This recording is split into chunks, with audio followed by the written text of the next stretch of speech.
I'm Andy Crouch. I'm the author of Culture Making, and I'm a senior editor at Christianity Today. And I'm going to talk about the moment in my life when I really began to wrestle with the question of power.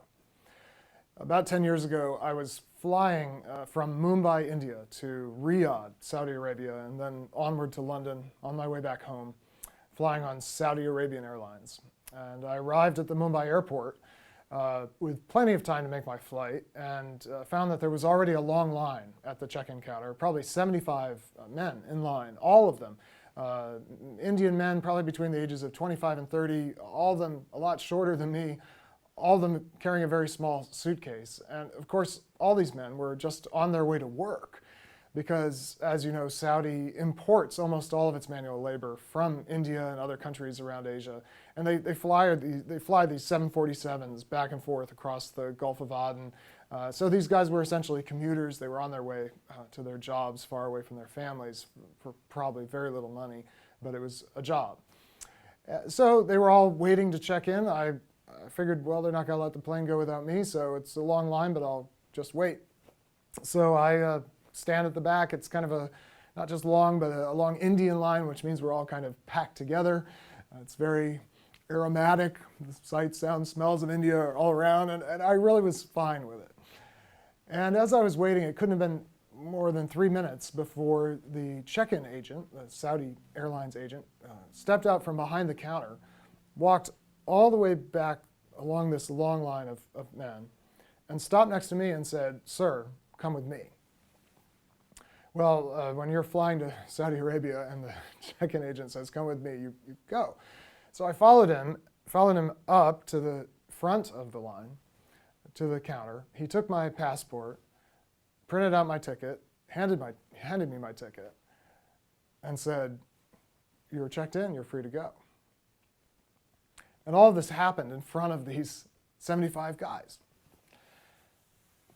And I was mortified. I'm an American. I don't think of myself as better than other people, right? We're all democratic people here. We're all equal. Life, liberty, pursuit of happiness. And I wanted to say to these, all these guys who had just watched this transaction happen, I did not ask for this. I didn't want this. If I could, I would have refused, but he told me to come. It was at that moment that I began to understand how much power I had, really just because of one thing. I had a blue passport. I was a United States citizen. I'm part of a whole history of the exercise of power that meant that when that check-in agent saw me, he saw something that he didn't see when he saw all these other representatives of humanity. He saw power and privilege, and he responded in the way that everyone in that line expected him to. No one was surprised, except for me, that I got ushered to the head of the line. The question that's really haunted me ever since is, how many lines have I just been brought to the front of and I didn't even know there was a line? How many doors have opened for me and I didn't even realize there was a door? I just thought it was a doorway. How many times have I benefited from the power I have as a U.S. citizen, as a speaker of English, as a man, as a white man? How many doors have opened when I didn't even think there was a door?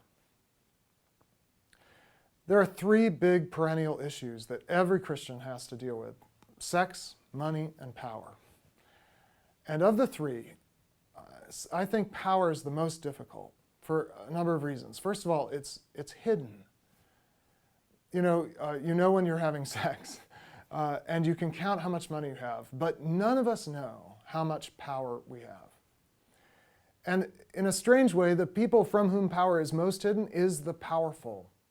When we are leaders, we are the one people in the room, the one person in the room who does not really understand what power we have and what power we don't have. And in fact, we live as leaders in this tense space between knowing we have a certain amount of power, but really not knowing how much it is. And the only way we could find out is if we asked the other people in the room who have less power, and they know. So power is hidden to the powerful. But power is also hidden to those who seem to be without power, because I was not the only powerful person in that line that morning in Mumbai. There were 75 people created in the image of God, who God intended to have the ability to cultivate and create in His world. And they felt to themselves, compared to me, powerless. Perhaps because no one had told them that the creator of the universe was on their side, was seeking to empower them. So that power is not just hidden from the powerful, it's hidden from the powerless. So what's my job as someone with power? What's our job as leaders? It seems to me it's to discover our own power and to help others who think they have no power discover theirs as well.